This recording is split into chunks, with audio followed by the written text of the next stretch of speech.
Question है, क्या निराकार परमात्मा निर्गुण है, कर्मातीत है, भावातीत है, अकर्ता है, परमानंद, निजानंद, नित्यानंद स्वरूप, कब और ये क्या होता है? ये हमें बताइए कि निराकार परमात्मा रियलिटी में उसके गुण क्या क्या है।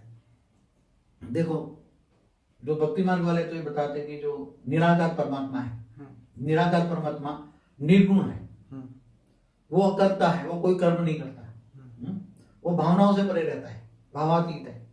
तो उसका एग्जाम्पल तुमको भावातीत का मतलब ये बताया कि जब धरती पर यहाँ अर्ध प्रलय होता है ना, सतयुग त्रेता द्वापर कलयुग पूरा होने पर अर्ध प्रलय होता है ना, तो अर्ध प्रलय होता है तो यहाँ तो नीचे ये विनाश विनाश विनाश त्राहिमम होगा ना। अर्ध प्रलय में तो सब मनुष्यों का विनाश होता है, त्राहिमम होगा। अगर वो ऊपर से देख रहा है तो ये विनाश देख पाए, अगर भावनाओं में होगा तो देख पाएगा।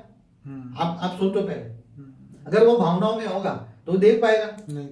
तो ये तो एक तो अर्ध प्रलय हुआ, फिर टोटली प्रलय 71 बार अर्ध प्रलय होते हैं, तब एक मनवंतर होता है, तो मनु शत्रुघ्न का टाइम पूरा होता है धरती पर 71 टाइम्स अर्ध प्रलय होता है, फिर पूरा धरती पर प्रलय होता है।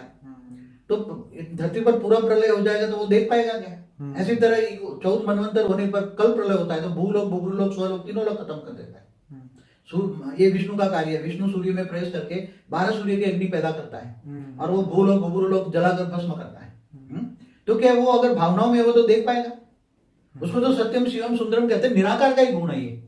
चाहे लोग निराकार शिव कहे या निराकार परब्रह्म परमेश्वर कहे, जो उसको नाम दे, क्योंकि निराकार ही सब कुछ है। समझ में आया?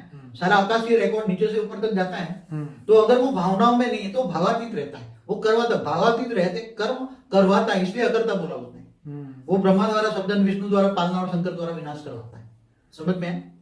तो जब विनाश करवाएगा तो विनाश देख नहीं पाएगा ना, इसलिए विनाश, क्योंकि ये जरूरी होता है कि जैसे किसी का पैर है, पैर वो उसमें बहुत खराबी आ गई है, तो सर्जन के पास जाओगे तो बोला नहीं, ये पैर कटवाना पड़ेगा, बिल्कुल, तभी तुम बच पाओगे ना। सही बात। तो ये बात, जो ब्रह्मांड का 3 लोग खत्म करना पड़ता है, नहीं तो ऊपर ये सड़ते सड़ते सड़ते चौथे लोग ब्रह्मांड खराब हो जाएगा, 5वां लोग, 6ठा लोग, तो पूरा ब्रह्मांड खराब हो जाएगा ना। तो इसलिए 3 लोग, एक जैसे पांव तुम कटवा रहे हो तो तीनों लोगों को सुखाएंगे, फिर दोबारा सर्जन कराता है उसमें, तीनों लोग में, भूलोक, बुभुलोक, स्वलोक, तीनों लोग। तो एक कल्प प्रलय मतलब अर्ध प्रलय, प्रलय, ऐसे कल्प प्रलय तो हर कितने ब्रह्मा के 100 साल में कितनी बार? अकर्ता बाबूजी क्यों कहा गया निराकार को? अकर्ता खुद नहीं करता ना, ठीक है, करवा खुद रेत मार के ब्रह्मा द्वारा सृजन, विष्णु द्वारा पालना और शंकर द्वारा विनाश कराता है। बाबूजी, ये रेस मारने वाला कई लोग कमेंट लिखे थे यूट्यूब में, नीचे का वीडियो में, कि ये रेस मारना क्या होता है, लोगों को समझ आता है। मैं एक बात बताऊं, एक एग्जांपल दूं। आप पहले पुराने जो थिएटर देखते थे ना, तो नीचे बैठते थे तो ऊपर से वो रेज मार के नहीं पिक्चर दिखाता था,